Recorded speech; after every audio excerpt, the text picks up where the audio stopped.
Hello, Exotical Barbies. We're gonna watch this video and then we're gonna come back to kind of dissect this what this lady said in this video. So let's get started. When I was younger, I used to be very prejudiced towards mixed people who had white moms.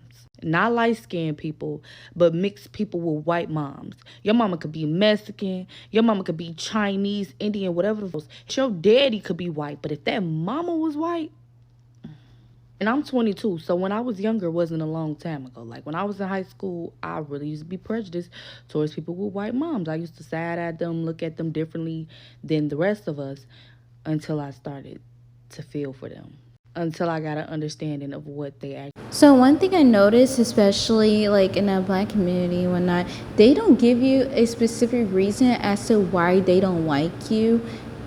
If you are mixed race, for her case, is because if you had a white mom. She never gave a specific reason. I mean, she's gonna give not a reason later on in this video, but it kind of shows that how when someone usually because I notice in the Black community is that they think that if you have a black mom or white dad, that is better because she would teach you the ways of being black, basically saying how black women carry the Black community, whereas for if you had a black dad and white mom, because they think it's fetishization, when it could go both ways as well. I'm definitely saying it could go both ways. I'm not saying that not just saying that white men don't do this, but I definitely see it go both ways. But a lot of them get upset and take that anger towards you. This is why I say you don't owe anyone an explanation, or you don't have to prove anyone if you are black that you have to prove yourself black. Like, oh well, I still learn about my African American history even though I have white mom. You don't have to explain anything to them. I'm just letting you know right now. Let's continue on this video. Actually went through the good and the bad. Some had moms who didn't know how to raise a black child or explain to them, or trying to find that balance and teach them how to be black. Because but I thought that mixed kids wasn't black. You see in the Black community that they do this a lot, that they be like, oh, you are black, or you're really not black, like, you're just a half day off of black, you know what I'm saying? So they throw you in and out, like in this video. And also too, what do you mean to be black? It's the child's decision if they want to embrace their white side or their black side. Even then, there's more to life than being black or being white. And if you put in that comment section, well, if the police pull you over, they're gonna think that you're white or not. The thing is, I don't know how to describe this. Yes, that may happen, but why is that always you guys to go to? Because you guys don't even care about, last time I checked, you guys barely even talk about how black women are affected in the Black community. Last time I checked, when that whole Black Lives Matter movement, you guys don't even bring up how black women literally, and I had to dig up like with stories and whatnot, how they get treated from officers and whatever. I'm not trying to make this political, so please don't put anything down below and but I will do say though, is that if they get mistreated and they the one that's upholding the community, because let's be honest here, then how is mixed children going to be even more affected? I mean, imagine how mixed children are going to be affected. And also too, there's more, like, how should I say it? It's the child's let the child be a child. Why is it, oh, they're not acting black, and it's just them playing with Legos? Like, calm down. Like, you guys that's why I'm talking about with the black supremacy. You want them to be black. That's a child decision. They want to identify as black.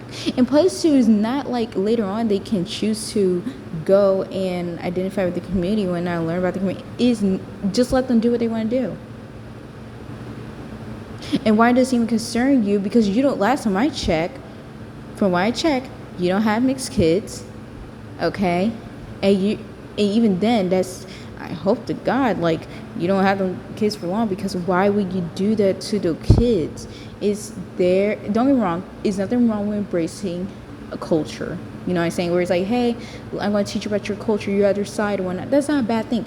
But one thing about it is for you to think that they, how should I say it, in your delusional mind of what makes child think about you guys says more about you than about them. Okay, let's continue with the video. She's a white woman.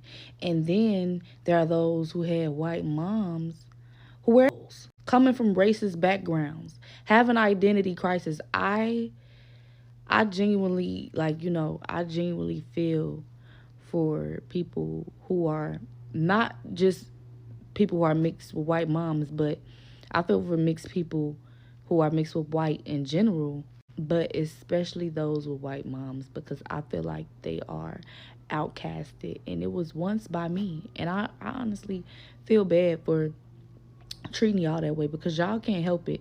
And though y'all are not fully black, y'all are white too, but y'all are black. Y'all are still one of us, even if it's not as a whole. Y'all still one of us. And I got a lot going on with TikTok right now surrounding the topic of colorism and biracial, light-skinned women and this and that and the third. And I did make a video saying that y'all are only half the part. It's true. Y'all are. But that doesn't mean that I still don't accept y'all for the part of y'all that is similar to me. Y'all are still black. Y'all just are white too. But yeah, like, I genuinely feel for y'all and I love y'all. And we all blackity black, black, black. Another thing that I noticed here, I didn't really like pause it because I wanted to like kind of like spill over so I could talk about the whole thing rather than cut into pieces. Another thing that I noticed is that then she's going to say that, well, you guys are not really black. Like, you know, you're not really one of us. But you're still black. You know, you're still black. And I'm just like, so are we one or the other? You know, pick and choose. Pick and choose. Start throwing us in and out. And then it seemed like with her, what's her calling? I mean, I'm glad that she learned and whatnot, but it's like, did it have to take you that long? Did it have, again, what I also noticed too is that it seemed like she had a whole delusion of what mixed children think towards like black people in her head. Because I'm telling you, a lot of, and there's different types of pick-me's, not only just male-centered pick-me's, okay? But it seemed like a lot of people who are jealous towards, I don't even know why I said pick-me, sorry. I don't even know if she's pick-me. But it definitely seems as though she's very biased, which she has stated so. I'm not going to keep going on about that. But it definitely shows how when people who are prejudiced towards you and they have no reason for, it's their insecurity. All that she mentioned one night is still her insecurity. You know, I'm not saying that makes people don't go through those things or whatever, you know, but why does it affect you personally? You know what I'm saying? She never said that she was bullied by them, you know. She never said how she mistreated them one night. In fact, it seemed like she did all that, her work. So it kind of shows how it's mostly all on you, not on me type deal. But yeah, let me know, Exotical Barbies, have you actually met someone who talked just like this and you kind of feel how I feel? Or have you ever experienced this firsthand, you know, as an Exotical Barbie? Let me know. Comment down below. Like and subscribe for some more. Bye.